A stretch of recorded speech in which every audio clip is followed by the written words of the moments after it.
혹시 마산 창원 그쪽 고향이신 분 안 계십니까? 예. 근데 거기 창신 중고등학교는 그 경남 지역에서 아주 명문이라 그러죠. 근데 이제 마산 창신대학교는 여태까지 2년제 전문대학으로 있다가 4년제로 바뀐 지가 얼마 안 됐대요. 근데 미션 스쿨이죠.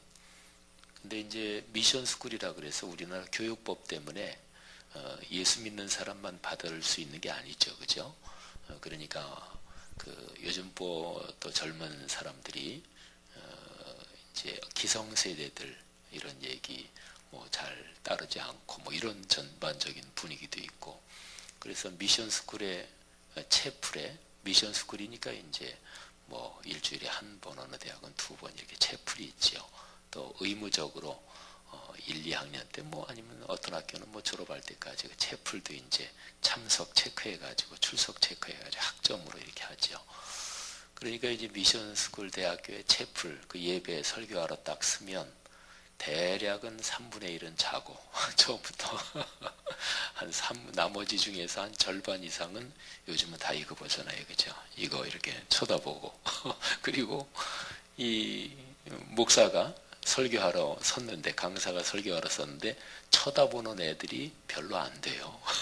그러니까 미션 스쿨 채플 설교하는 게 목사들로서는 제일 힘듭니다. 그래서 그런 데는 목사들이 안 갈라 그래요. 근데 오늘 제가 거기 어떤 목사님이 좀 채플 내려와서 설교 좀 해달라 그래서 하여튼 가겠습니다. 그리고 갔다 왔는데 하여튼 그 젊은 학생들한테 설교를 하면서 뭐 딱 섰더니 그래도 제가 미션 스쿨 제가 채플 여러 학교 내가 설교해 봤는데 거기는 그 총장님이나 그 교목 실장 목사님도 얘기하는데 이 젊은이들이 아주 착하더라고요. 제가 미션 스쿨 채플 다녀본 데 중에서는 제일 그래도 분위기가 좋더라고요. 근데 뭐 요즘은 뭐 이거는 뭐 어디나 예배 시간에 이거 다 보죠. 뭐 어떤 전사님이 그 젊은이 예배 때 누가 이걸 보고 있길래 잘 아는 애기 때문에 뒤통수를 치면서 엠마 너 왜 예배 시간에 이거 봐 그랬더니 전사님 지금 여기 성경 보고 있는 거예요. 그랬다 이걸로 성경 다 보잖아요. 요즘은 어르신들도 이걸로 성경 보는 분들이 있어요. 문화가 그러니까. 근데 이거를 그냥 보는 애들이 꽤 많아요. 그래서 제가 지금 한 얘기도 제가 했어요. 채플 설교하면서 내가 목사인데요. 내가 오늘 굉장히 고민스러운 자리에 지금 서 있다는 애들한테 얘기도 해줬어요. 목사로서 제일 힘든 게 미션 스쿨 대학교 채플 예배 설교하는 거라고. 그러면서 여러분이 지금 스마트폰, 휴대폰 보고 있는 사람 많은데 아예 그냥 본격적으로 보도록 내가 얘기를 하나 해주겠다. 그리고 이제 제가 제 페이스북에다가 시처럼 글 써서 많이 올리거든요. 그래서 오늘 아침에 내가 고속버스 타고 내려오면서 글 써서 올린 거 내가 시 하나 읽어주겠다고. 그리고 저도 이제 스마트폰 이렇게 들고 학생들이 한 1000여 명 모였는데 강당에서 그래서 시 읽어주고, 그리고 제가 퀴즈 하나를 냈어요. 이 퀴즈를 내가 설교 끝날 때쯤에는 이 퀴즈 정답을 얘기해 준다. 그러니까 뭐 채플이 11시부터 12시까지인데 제가 설교하러 강단에 선 게 한 11시 20분 정도 됐어요. 그래서 45분 지나면 내가 이 정답 얘기해 주니까 45분까지 내 페이스북에다가 정답 올리는 사람 내가 선물 준다. 제가 그러고 나서 퀴즈를 하나 냈어요. 그리고 인터넷 검색해 보면서 정답 쓰는 거 마음대로 해라. 근데 학생이 한 1000여 명 되는데 혹시나 너무나 많이 정답하면은 제가 어떻게 선물 다 보내줘요? 선물 뭘 보내줄까 그 생각까지는 아직 안 했었어요. 근데 계속해서 예배 설교 전까지 이놈의 젊은 애들을 어떻게 그래도 그 목사가 설교하러 갔는데 은혜를 끼쳐야 되잖아요. 그래서 고민하다가 그 아이디어가 생각이 난 거예요. 설교 준비는 물론 얘기를 이렇게 이제 설교 준비를 해가지고 갔죠. 그래서 제가 낸 퀴즈가 일본 신간센에 대한 퀴즈예요. 일본의 동경에서부터 그 오사카까지 가는 신간센이 있는데 3가지 종류가 있대요. 속도가 3가지가 다르대요. 근데 제일 속도가 늦은 그 신간센 기차 이름이 메아리, 그리고 그것보다 더 빠른 거 그게 빛. 그 사람들 이름 잘 졌어요. 그죠? 메아리는 소리니까 소리보다 빛이 더 빠르잖아요. 그리고 제일 빠른 게 그게 이름이 뭐냐? 제가 이제 퀴즈를 내준 거예요. 그래서 너희들 다 스마트폰 갖고 있으니까 검색해서 알아보든지 하여튼 45분까지 다 내 페이스북에 올려라. 내 페이스북 아이디 그냥 내 이름 치면 된다. 그래가지고 근데 제일 빠른 거 신간센이 근데 학생들이 뭐 다행인지 불행인지 그렇게 많이 올리지는 않았어요. 보니까 한 7명이 올렸더라고요. 그래서 제가 그 7명한테는 이제 그 주소 물어봐가지고 제가 선물을 좀 보내줄 건데 근데 애들이 일본어 발음까지 해서 답을 올렸더라고요. 그래서 걔들이 검색을 했나 아니면은 또 일본 그쪽에 뭐 있었던 애가 있었나 뭐 그런 생각이 드는데 근데 신간센에서 제일 빠른 기차 이름이 희망이래요. 희망. 대단히 철학적이에요. 그죠? 예. 그러니까 메아리보다 소리보다 당연히 빛이 더 빠르고요. 그리고 빛보다 더 빠른 거는 희망. 참 아주 멋있어요. 그래서 일본말로 희망이 아까 애들이 보내온 거 보니까 뭐 노조미가 뭐 일본어 발음인가 봐요. 제가 오늘 이제 그 채플에서 메시지 전한 거 제목이 희망을 먹어야 이게 이제 제 채플 메시지 제목이었어요. 요즘 젊은 애들이 진짜로 힘들 거예요. 채플 전에 그 총장님하고 같이 앉아서 차 마시면서 채플 끝나고 나서 바로 이제 총장님하고 교목실장하고 그 처장님 몇 분하고 같이 식사했는데 그러면서 얘기 나눈 게 인류 역사는 언제나 그 시대마다 다 어려움이 있었다. 예를 들면 요즘에 너무너무 시대가 빠르게 변하잖아요. 그죠? 시대가 무지무지해요. 그 총장님이 또 공학 쪽을 전공한 분이시더라고요. 서울대 교수로 쭉 계시다가 은퇴하시고 보니까 저 서울에 어디 과천교회인가 그 장로님이신데 신앙이 너무너무 좋으신데 제가 짧게 얘기 나눴지만 아주 훌륭한 분이시더라고요. 근데 그 총장님이 하시는 얘기가 그분이 공학 쪽 전공하셨으니까 이 테크놀로지 또 컴퓨터 쪽으로 워낙 이게 빨리 발전한다는 거예요. 그래서 그 전공하는 사람들조차도 감이 어떨 때는 잡히지 않을 정도로. 근데 제가 이제 독일에서 공부한 그 부분이 역사 쪽인데 1600년대, 1700년대를 공부했거든요. 근데 그때 당시 쓴 글을 보면 무슨 글이 있냐면요. 요즘 세상이 너무너무 빨리 바뀐다. 이런 얘기를 그때 당시도 해요. 그러니까 어느 시대나 느끼는 거는 마찬가지예요. 우리 여기 남자분들 이제 그 젊은 애들 요즘 군대 보면 야 그게 군대냐 우리 군 생활할 때는 뭐 이러잖아요. 그죠? 근데 그거는 여기 계신 분들 우리 어른들이 군 생활할 때 그때 힘들었지 요즘 젊은 애들은 걔네들 느낌은 우리랑 똑같이 다 힘든 거예요. 근데 인류 역사는 그래요. 제가 이제 그때 당시 1600년대 1700년대 글들을 읽으면 그때 쓴 글에 요즘 세상이 너무너무 빨리 바뀐다 이런 글이 있어요. 그리고 또 무슨 글도 있냐면 요즘 젊은 것들 진짜로 버릇없다 이런 거에 그때도 있고 그러니까 사람이 느끼는 게 다 똑같은데 근데 이제 요즘은 젊은 애들이 대학을 졸업하고 취직하는 것 자체가 힘드니까 진짜 요즘 젊은 애들이 우리 시대보다 훨씬 더 힘들겠다. 그 총장 하시는 분이 나이가 70이 조금 넘으셨어요. 근데 공학인데 같이 식사하면서 무슨 얘기하냐면 그분이 이제 대학 졸업하고 그럴 때는 취직을 회사가 여러 개 있으면 그 중에서 골라서 갔대요. 옛날 그때 한참 또 공대 이공계통이 취업이 잘 됐잖아요. 근데 요즘 젊은 애들은 취직 자체가 안 되니까 그래서 제가 메시지를 전하면서 희망 뭐 이런 거 가지고 이제 제가 메시지를 전했어요. 제가 이제 한국 교회를 요즘 생각하면서 최근에 제가 목회자들 대상으로 한 여기저기에서 제가 강의할 일이 있었어요. 근데 엊그제 목회자들 대상으로 강의를 했는데 나중에 이제 강의 한 2시간 반 하고 한 20분 정도 질문하고 뭐 응답하고 이제 그런 시간을 가졌는데 저보다 나이가 좀 많으실 것 같아요. 목사님 한 분이 질문을 하시더라고요. 요즘 한국 교회가 이모저모로 많이 어렵고 또 못난 모습도 많이 있고 근데 목회자로서 참 마음이 아프고, 근데 지 목사님은 이 한국교회 상황을 어떻게 보시냐고, 또 한국교회가 어떻게 해야 된다고 지 목사님 생각하시냐고 이런 질문을 했어요. 그래서 제가 뭐 한 두세 가지 뭐 교계 상황 제가 아는 대로 얘기를 하고 뭐 등등, 그리고 나서 제가 무슨 얘기를 했냐면, 제 생각에는 우리 한국 교회가 다시 나가야 될 길, 또 한국 땅의 그리스도인들이 진짜로 축복을 받을 수 있는 길, 그거는 말씀으로 돌아가는 것입니다.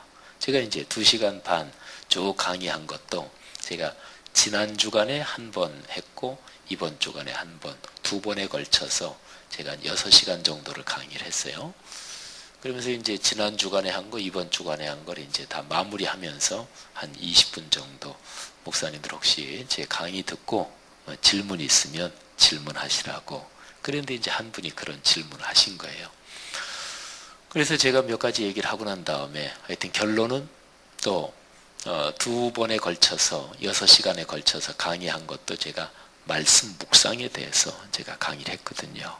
그래서 그렇게 대답을 했죠. 뭐 너무나 당연한 얘기고, 또 너무나 신앙생활 하면서, 거기는 이제 목회자들만 있는 자리니까 우리가 목회자지만 목회자가 아니라 그래도 그냥 평범한 그리스도인이라 그래도 누구나 다 아는 얘기, 아주 지극히 평범한 얘기지만 그런데 그 지극히 평범한 대로 돌아가야 된다. 여러분 가만히 생각해 보면 사람의 삶이 망가진다든지 뭐가 잘못된다든지 그런 거는 유별난 게 아니고요, 지극히 평범한 게 그게 잘 안 되는 거, 그게 언제나 제일 커다란 문제지요. 숨 쉬는 거는 지극히 평범하잖아요. 근데 숨 쉬는데 이게 문제가 생기면 그게 이제 건강이 망가지기 시작하는 거예요. 숨 쉬는 건 얼마나 평범해요. 근데 이제 숨 쉬는 게 잘 안 된다든지, 물 마시는 거 아주 평범한데 근데 나이가 들고 어느 정도 이렇게 되면 물 마신다든지 국물 있는 거 뭐 먹을 때 살에 잘 들리고, 근데 평생 숨 쉬어왔잖아요. 평생 물 마셨잖아요. 그건 아주 평범한 거잖아요. 걷는 것도 마찬가지잖아요.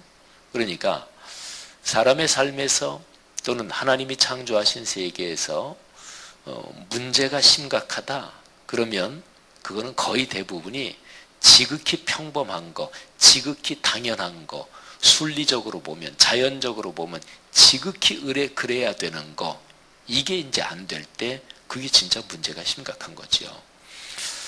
하나님의 거룩한 말씀이 우리 기독교 신앙의 중심이다. 이거는 누구나 다 압니다. 적어도 신앙생활을 어느 정도 하신 분들은 이건 모르는 사람은 없거든요. 근데 하나님의 말씀이, 이 60중고 성경 말씀이 진짜로 진실하게 우리의 삶의 중심에 위치해 있는가, 이거를 한번 곰곰이 정직하게 자신한테 물어보면 그렇지 않은 경우가 많다. 제가 목회자들한테 대답한 얘기예요. 다 거기는 목사님들도 사모님들 계시고 그런데 우리 한번 스스로 물어보자.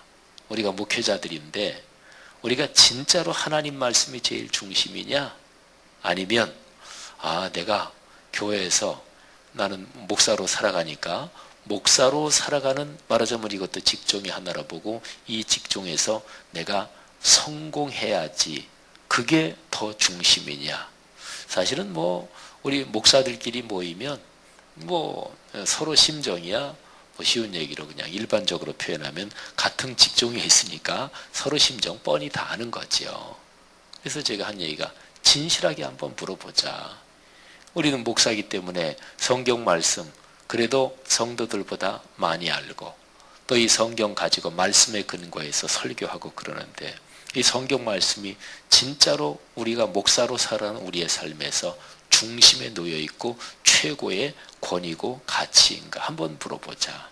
사실 안 그런 게 많거든요. 오늘 국가의 제목이 말씀 묵상이 리더십의 엔진이요 심장입니다. 근데 엔진, 차가 아무리 멋있어도 엔진이 없으면 차는 가지 못합니다. 그냥 모형일 뿐이죠. 어떤 사람이 제 아무리 겉으로 보기에 건강하게 보이고 참 멋지게 보여도 그 사람의 심장에 문제가 있으면 그 사람은 사실은 심각한 문제를 안고 있는 거죠. 그러니까 엔진과 심장이, 엔진이라면 뭐 차나 뭐 자동차나 어떤 기계고요. 심장이라 그러면 우리 사람이고, 근데 거기에서 제 아무리 다른 게 좋고 제 아무리 다른 게 완벽해도 그거 문제 있으면, 엔진에 문제 있고 심장에 문제 있으면 그거는 큰일 나는 거잖아요. 인간 사회, 인간 모임 어느 집단에나 거기에는 리더십의 구조가 있습니다. 그러니까 뭐 보통 무슨 친구들이랑 친목회에도 뭐 회장, 뭐 총무 뽑든지 또는 회장, 부회장, 총무서기 회계 이렇게 하든지 뭐 그런 거 하잖아요.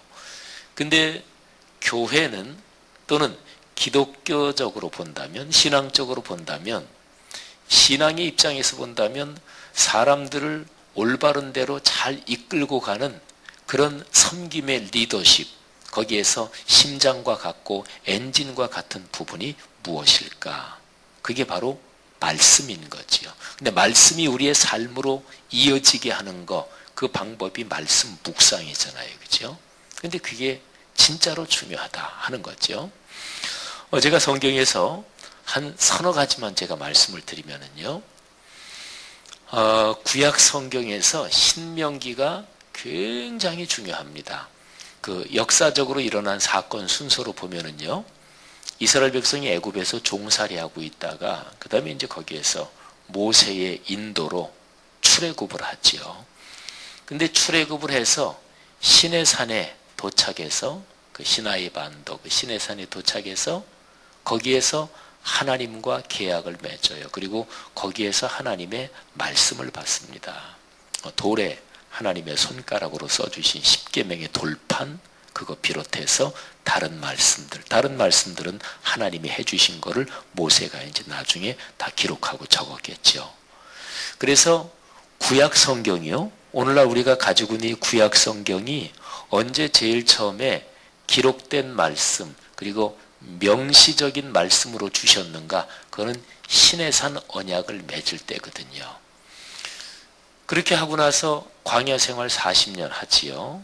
그리고 이제 이스라엘 백성이 가나안 땅으로 드디어 들어갈 때, 그때 모세는 못 들어갑니다. 여호수아가 새롭게 리더가 돼서 이스라엘을 끌고 들어갔죠.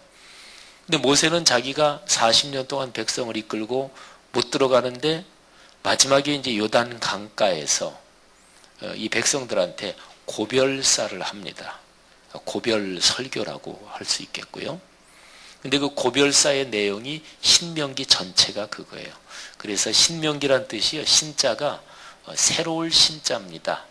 또는 새로울 신도 되고 또다시 신 이런 것도 되죠. 그리고 명자는 명령, 말씀 뭐 이런 거죠. 근데 그 신명기의 뜻이 뭐냐면 두 번째 율법 이런 뜻이에요. 그럼 첫 번째 율법이 뭐냐? 그게 바로 시내산에서 하나님이 모세를 통해서 이스라엘에게 주신 거. 근데 그거를 리바이벌 하는 거예요. 그러니까 모세가 그 내용을 다시 한번 백성들한테 쭉 얘기해 줘요. 근데 이제 현재 구약 성경의 구조로 보면은요. 현재 구약 성경의 구조에서는 출애굽기에 기록된 것보다 신명기에 기록된 게 더 중심이에요. 제가 지금 이 시간 흐름을 잠깐 말씀드린 이유가 있는데, 시간 흐름으로 보면 출애굽기에서 하나님이 얘기해 주신 게 먼저잖아요. 그리고 이게 시간 흐름에서 이게 원조고 말이자면 원조. 그리고 신명기는 40년 후에 모세가 이 출애굽기에서 받은 말씀을 다시 한번 리바이벌 해준 거거든요. 다시 반복해서 얘기해 준 거거든요. 고별하면서. 그런데 이 원조보다 현재 구약 성경 전체의 내용, 신학적으로 연구하는 학자들이나 다 구약에서 제일 핵심 내용은 신명기입니다. 신명기. 그러면 제가 이제 그 신명기가 시간적으로는 출애굽기가 먼저지만, 그런데 신명기가 어쨌든 구약 전체 말씀에서 그게 구조적인 중심이구나. 이거 잠깐 이제 머릿속에 넣어두시고요. 신명기의 핵심 내용이 뭐냐? 그러니까 모세가 40년 동안 이끌었던 이스라엘 백성들을 이제 앞에 놓고 이제 마지막 고별사, 마지막 당부를 하는 거예요. 근데 신명기의 내용은 한마디로 말하면 다음과 같습니다. 잊어버리면 안 된다. 제발 잊어버리지 말아라. 뭐를? 하나님이 광야에서 너희를 위해서 베풀어 주신 은혜와 하나님의 역사. 그런데 거기에서 핵심이 뭐냐? 하나님의 말씀이거든요. 이 말씀 잊어버리면 죽는다. 그리고 이제 여호수아가 말이죠. 여호수아에게 이제 리더십이 넘어가는데 모세가 여호수아에게 이런저런 얘기를 한 게 조금 기록이 되어 있는데 그거는 제일 중요한 게 한마디로 너는 말씀을 따라 걸어가라 이것입니다. 그리고 여호수아서 1장 8절 9절 그거 보면은 뭐 굉장히 유명한 말씀이 있죠. 그래서 대개 우리 목회자들이 뭐 어디 개업 예배 한다든지 어떤 일을 시작한다든지 그럴 때 이제 많이 권면하는 말씀이 여호수아서 1장 8절 9절이에요. 이 율법책을 내 입에서 떠나지 말게 하며 주야로 그것을 묵상하여 그 가운데 기록된 대로 다 지켜 행하라. 그리하면 내가 형통하리라. 내 길이 평탄하리라. 그러니까 여호수아가 이스라엘 민족의 리더가 돼서 제일 첫 번째 요단강을 건너가는데 딱 건너가기 전에 하나님이 여호수아에게 또 그 전에 모세도 당부하고 그게 뭐냐면은 이 율법책, 이 말씀을 떠나지 말아라. 그것입니다. 그러니까 이스라엘 민족, 하나님이 선택하신 그 선민의 리더십의 지도력의 핵심은 기록된 말씀에 있었다. 이제 그런 거죠. 그리고 이스라엘 백성이 이제 가나안 땅으로 들어가잖아요. 들어가는 그 장면이나 모습에서 그게 아주 명백합니다. 요단강이 그때는 물 수량이 많았던 계절이라고 학자들이 그래요. 근데 사실은 물 수량이 적은 계절에 들어갈 수도 있는데 요단강은 강폭이 좁은 데는요 개천 같기도 하고 그래요. 근데 이제 뭐 대략 그때 당시 지금으로부터 거의 한 3천여 년 전이니까 그때는 지금 현재 요단강보다는 수량이 훨씬 많았을 거다. 사람들이 그래요. 근데 지금 성지순례 가보면요 어디 좁은 데는 이런 개천 같아요. 그리고 야복강 야곱이 씨름했던 거기는 진짜 그냥 개천 같아요. 옛날에는 안 그랬다고 뭐 그러죠. 근데 어쨌든 그 강물이 쫙 막 철철 흐르는데 그런데 제일 앞에 가는 게 하나님의 말씀 언약궤가 제일 앞에 갑니다. 그래서 제사장들이 그 언약궤를 메고 제일 앞에 가요. 그리고서 제사장들이 요단강에 발을 들여놓고 디디면서 강물이 이렇게 끊어져 가지고 그래서 이제 제사장들이 언약궤를 메고 강 한가운데 우뚝 서 있고 그리고서 이제 백성들이 다 건너가고 그리고 건너가서 제일 첫 번째 성 여리고성을 점령할 때도 언약궤를 앞세우고 그리고 하루에 한 바퀴씩 성을 침묵하면서 돕니다. 그리고 7번째 날에는 7바퀴를 돌아요. 그래서 크게 함성을 지르고 그래서 성이 무너지면서 여리고성을 점령하죠.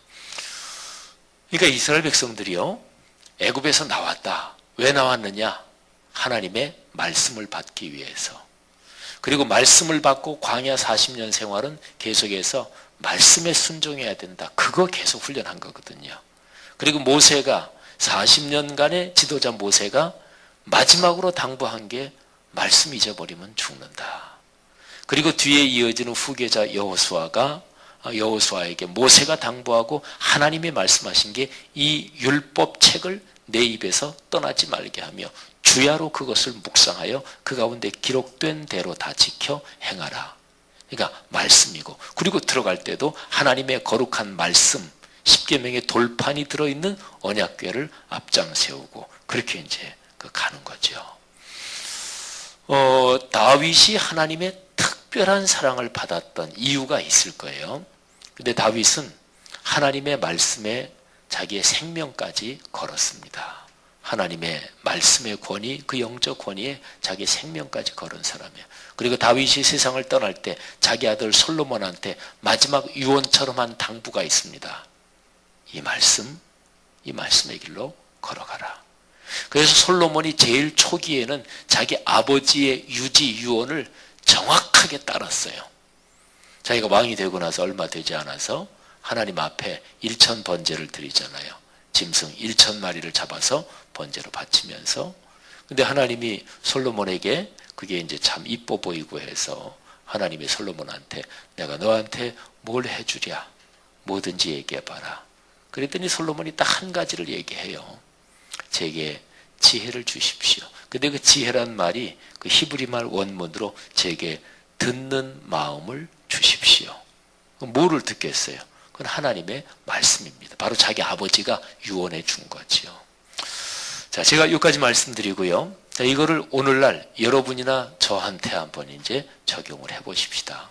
저는 이제 이 교회 담임 목사니까 이 교회를 또 하나님의 뜻대로 잘 이끌어 나가고 또 그렇게 섬길 말하자면 제게 책무가 있고요. 또 뭐 집에서는 가장이고 또 새아이의 아버지고 뭐 여러분도 이제 다 여러분이 생활하시는 생활 영역에서 아마 여러분이 감당해야 될 리더십, 여러분이 섬기셔야 될 그런 일들이 있을 거예요. 뭐 직장에서 과장님일 수도 있겠고 뭐 등등 또 뭐 우리 당장 이 양육반 모임에서 우리 말씀 묵상 리더로 섬기시는 분들 계시고 또 어머니요 또 할머니요 뭐 여러 가지 삶의 상황에서 근데 어떤 것이든지 간에 내가 가진 교회든 가정이든 사회든 내가 다른 사람에게 영향력을 끼치면서 그 일을 선하게 이끌고 가야 될 그 일이 어떻게 하면 잘 될까요? 그 일이 잘 돼야 인생이 행복한 거 아니겠어요? 어떻게 하면 그 일이 잘 될까요? 근데 오늘 제가 말씀드린 그 성경적인 원리로 말하면 말씀을 묵상하며 살면서요. 그래서 하나님의 말씀이 내 삶으로 흘러드는 것. 이게 계속 생활 중에서 훈련되고 하면서 그러면서 내 삶이 축복을 받는 것입니다. 이게 성경적인 축복입니다. 이게 진정한 축복입니다. 오늘 말씀 묵상 우리 예레미야서 제가 오늘 말씀 묵상하면서 이 말씀이 참 귀한 말씀이고 내가 잘 그렇게 새겨야 되겠다. 그렇게 제가 생각한 그 말씀이 있습니다. 오늘 말씀에서 자기를 속인다 그런 말씀이 있어요. 오늘 말씀 예레미야서 42장 20절인데 제가 한번 읽어보면 너희가 나를 너희 하나님 여호와께 보내며 이르기를 우리를 위하여 우리 하나님 여호와께 기도하고 우리 하나님 여호와께서 말씀하신 대로 우리에게 전하라. 우리가 그대로 행하리라. 너희가 그렇게 얘기했는데 그게 너희가 거짓말이었다. 그렇게 하여 너희 마음을 속였느니라. 그러니까 예루살렘이 다 멸망하고 나서요.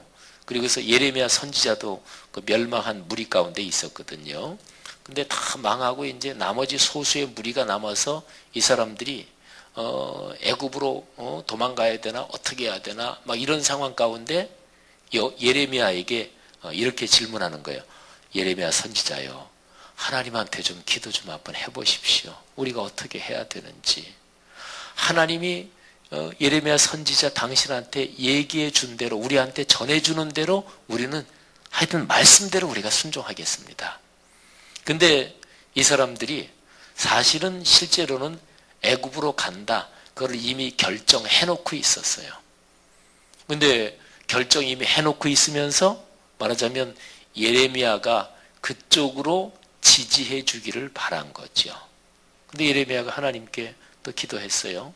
그랬더니 하나님의 말씀은 그 전에 줬던 말씀하고 똑같아요. 애굽으로 내려가지 말아라. 이 땅에 있어라. 내가 너희를 축복한다. 내가 너희는 지켜준다. 다시 일어설 거다. 이 땅에 있어라. 애굽으로 내려가면 거기 전쟁 없고 거기에 기근 없고 칼 없을 것 같은데 너희가 내 명령 불순종하고 애굽으로 내려가면 내가 칼이 된다. 내 재앙에서 피할 사람 없을 거다. 애굽에서 다시는 못 돌아온다. 예레미야가 그렇게 전하거든요. 그랬더니 이 사람들이 안 들어요. 그래서 예레미야가 지금 이 말을 하는 거예요. 너희가 나한테 하나님께 우리를 위해서 기도해 주십시오. 또 하나님이 당신한테 주신 말씀대로 우리에게 그대로 전해 주십시오. 그리고 우리가 그대로 행하겠습니다. 그랬는데 너희 사실은 나한테 그 얘기하면서 그 얘기할 때부터 이미 너희가 말한 거하고는 다르게 너희는 마음을 결정하고 나한테 그렇게 너희 모양새 아니냐. 제가 오늘 이 말씀을 오늘 이제 고속버스 타고 내려가고 또 올 땐 KTX 타고 올라가는데요. 이 말씀 여기다 가만히 묵상하면서 오늘날 우리 목사들한테 제가 이제 목사니까 언제나 뭐 제가 성도들한테 이 말씀을 전하고 이런 건 둘째치고 제가 목사이기 전에 그리스도인으로서 저한테 적용되는 말씀이 돼야 되잖아요. 가만히 우리 목사 세계 생각해 보면 목사 세계에 이런 태도가 꽤 많다 이런 생각이 들었어요. 그러니까 진짜로 하나님 말씀에 사심 없이 순종하려는 그런 마음보다 우리 목사들은 쉬운 얘기를 전문가니까 프로니까 내가 가지는 경험 이런 걸로 다 해놓고 하나님 말씀에 하나님 제가 다 결정해 놨으니까 그냥 추인만 해 주십시오. 그냥 제가 다 판단했으니까 하나님 생각하실 필요 없고 그냥 도장만 찍어주시오. 볼 필요도 없습니다. 이런 태도가 우리 목사들한테 참 많다. 저도 가만히 그런 면에서 살펴봤어요. 그리고 우리가 신앙인들이 뭐 성도들 다 포함해서 신앙인들이 기도라든지 또는 말씀이라든지 예배라든지 이런 데서 자기도 모르게 형식화된 게 얼마나 많은가 그 생각도 해봤어요. 그래서 요즘 제가 누구한테 뭐 때문에 기도하겠습니다. 그러면 제가 요즘 휴대폰이 참 좋아요. 휴대폰을 전 기도 수첩으로 사용하는데 여기에 제가 기도 수첩 이렇게 메모란에 하나 있는 게 거기다 쭉 적어놔요. 그래서 누구한테 식사 대접 받으면 기본적으로 날짜 써놓고 한 달 계획을 기도해요. 그리고 누구한테 말하면은 빈말이 되지 않기 위해서 제가 반드시 여기다가 메모를 해놓습니다. 휴대폰을 가지고 잠깐 두들겨 놓으면 되니까. 그래서 이제 시간 날 때 휴대폰은 집사람하고도 비교가 안 돼. 제가 집사람하고 같이 있는 시간 하루에 얼마 안 돼요. 근데 이거는 24시간 저랑 같이 있어요. 잘 때 알람도 이거 가지고 해놓으니까. 그래서 이제 시간 날 때는 이거 금방 해가지고 내가 기도하기로 한 분들 이렇게 가만히 이렇게 보면서 마음으로 하나님 앞에 기도하지요. 그러니까 목사로서 기도할게요. 이게 빈말이 되면 안 된다. 그죠? 빈말이 되면 어떻게 해요? 하나님하고 연관된 건데. 여러분, 하나님의 말씀이 우리의 삶으로 흐르는 게 이게 축복입니다. 그런 축복 속에 여러분의 내분들, 또 여러분의 자녀들, 손주들, 또 여러분의 가정, 인생 대대로 그런 복이 있기를 축복합니다. 그리고 여러분들께서 가정이나 뭐 가정에서 남편, 아내, 가장, 또 주부, 아이들의 엄마, 또 어떤 저거든지 또 사회적인 여러분의 직종, 직업활동, 사회적인 모든 대인관계나 또 교회 안에서 또 장로님으로, 집사님으로, 권사님으로 또 이런저런 직책, 직분 맡은 모든 일에서 하여튼 리더십, 여러분이 하셔야 될 일거리, 그거를 성공적으로 하는 거, 그게 하나님의 말씀과 더불어 사시면서 잘 되시기를, 그런 체험이 있기를 축복하고요. 그래서 인생이 복받기를 축복합니다. 기도하겠습니다.